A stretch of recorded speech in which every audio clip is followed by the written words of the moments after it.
Halo teman-teman semuanya, jumpa lagi dengan saya Syahril. Bahagia sekali hari ini bisa menyapa teman-teman semuanya melalui video saya kali ini. Seperti biasa, video kali ini adalah sesi tanya jawab, di mana saya akan berusaha menjawab pertanyaan dari subscriber saya. Namun sebelumnya saya ingin mengingatkan pada teman-teman, jika teman-teman memiliki pertanyaan atau request untuk video tertentu, silakan dituliskan di kolom komentar. Tulis sebanyak-banyaknya, tulis berulang-ulang, tidak masalah, karena dengan demikian akan lebih mudah bagi admin untuk notice dan segera memberitahukan pada saya, sehingga saya boleh segera merespon video request atau pertanyaan yang teman-teman ajukan. Oke, untuk video kali ini saya mencoba menjawab pertanyaan dari salah seorang subscriber, yaitu Bapak Andi Iskandar. Pertanyaannya adalah, saya memiliki cita-cita dan impian, juga ide-ide untuk pencapaiannya. Mau melangkah namun khawatir bagaimana kalau salah, bagaimana kalau nanti gagal dan tidak berhasil. Mohon sarannya. Oke Bapak Andi Iskandar, saya akan mencoba menjawab pertanyaannya. Ketika kita mendengar kata kesalahan, kekeliruan atau kegagalan, otak kita akan segera mengasosiasikannya dengan suatu ending yang buruk, suatu akhir yang tidak kita inginkan, suatu hal yang harus kita hindari, atau sedapat mungkin jangan pernah kita alami. Dampaknya adalah seringkali hal ini menghambat kita atau menghentikan kita dalam upaya kita melangkah dan melakukan sesuatu yang penting untuk kita lakukan. Kenapa? Sebab di dalam benak kita muncul suara-suara kecil yang mengatakan, bagaimana kalau keliru, bagaimana kalau ternyata nanti salah, bagaimana kalau akhirnya gagal. Well, tidak ada satu orang pun yang suka akan yang namanya kegagalan, yang mau melakukan kesalahan dan kekeliruan. Namun hanya karena kita tidak suka, hanya karena kita tidak mau, hanya karena kita tidak ingin, tidak berarti hal itu malah menjadi penghalang kita untuk berani melangkah, melakukan sesuatu yang harus dan yang penting. Sebab jika kita cermati, seringkali hal-hal besar, penemuan-penemuan luar biasa, justru diawali dengan terjadinya sebuah kesalahan atau kegagalan yang dialami di dalam proses pencapaian sesuatu yang benar-benar diinginkan. Dengan kata lain, kesalahan yang kita lakukan atau kegagalan yang kita alami di dalam upaya kita mencapai apa yang kita mau, seringkali malah menjadi pengalih perhatian kita kepada hal yang lebih baik.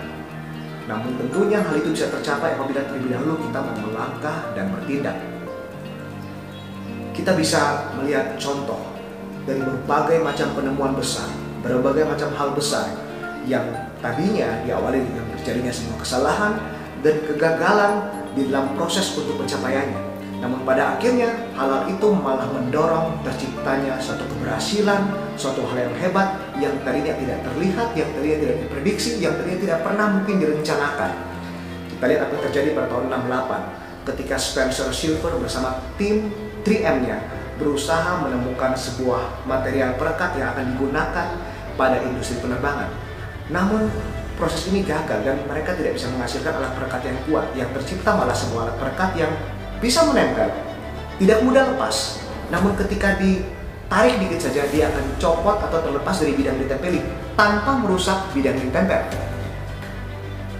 Mereka sudah akan menghentikan proyek ini karena dianggap sesuatu yang gagal. Namun muncul ide lainnya, bagaimana jika produk ini digunakan sebagai alat yang sekarang kita kenal sebagai post-it, di mana kita sering menggunakannya untuk menulis memo dan menempel di dinding rumah, di lemari es, di whiteboard ketika di rumah ataupun di kantor.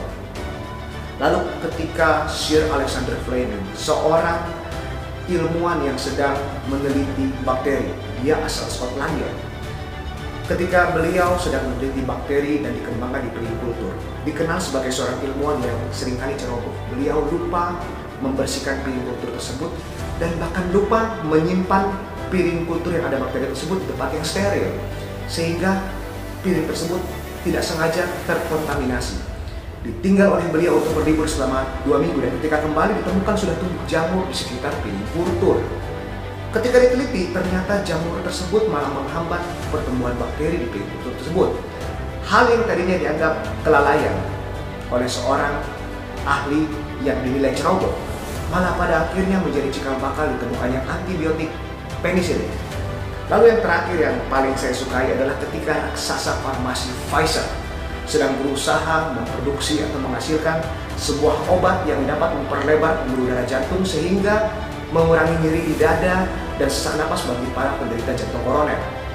Ketika diuji coba, ternyata efek dari obat ini tidak memuaskan. Mereka sudah ingin menghentikannya, namun tiba-tiba datang informasi dan laporan dari banyak orang yang tadinya menjadi sukarelawan yang mencoba obat tersebut.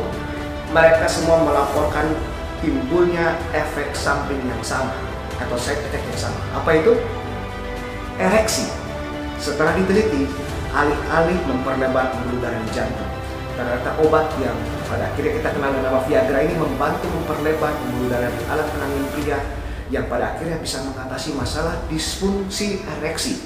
Seperti kita ketahui, sebelum ditemukannya Viagra, ketika seorang pria mengalami disfungsi ereksi, pengobatannya atau terapinya sangat mahal dan sangat sulit, hanya tergantung pada injeksi ataupun harus diimplan, dan hal ini merupakan malapetaka dan neraka bagi mereka yang mengalaminya. Namun thanks to Viagra, sekarang masalah disfungsi ereksi sudah bisa diatasi dengan baik. Bahkan saya percaya saat ini banyak sekali kaum pria dan pasangan-pasangannya ingin berteriak pada Pfizer, "Thank you for your mistake." Terima kasih sudah membuat kesalahan. You save us. Oke teman-teman, beberapa contoh ini menunjukkan pada kita bahwa tidak selamanya yang namanya kegagalan, kekeliruan, kesalahan endingnya buruk. Terkadang hal itu malah menjadi titik balik menuju hal yang lebih baik. Ingat, 1000 langkah yang hendak kita ambil selalu kita awali dengan langkah yang pertama. Apa yang akan terjadi pada langkah ke-100, langkah ke-200, langkah ke-300 tidak perlu dikhawatirkan dulu. Yang harus kita lakukan adalah memfokuskan perhatian kita untuk bisa mengambil langkah yang pertama. Sebab lebih baik kita melakukan sesuatu secara tidak sempurna daripada secara sempurna tidak melakukan apa-apa. Oke, semoga video kali ini bisa menjawab pertanyaan dari Bapak Andi Iskandar dan teman-teman lainnya. Jangan lupa teman-teman untuk di-share video ini jika merasa bermanfaat, di-like, di-komen, di-subscribe dan dinyalakan notifikasinya agar teman-teman tidak ketinggalan video-video saya berikutnya. Pertumbuhan dan berkembangnya channel ini sangat bergantung pada teman-teman semuanya. Jika teman-teman membantu saya, maka saya percaya channel ini akan berkembang dan saya semakin bisa membuat banyak video yang mungkin bisa menjawab dan meringankan masalah-masalah teman-teman semuanya. Oke, sampai di sini dulu video kita kali ini. Sekali lagi semoga bermanfaat. Jumpa lagi dengan saya Cheryl pada video berikutnya. And I hope you all have an amazing and fantastic day. Salam.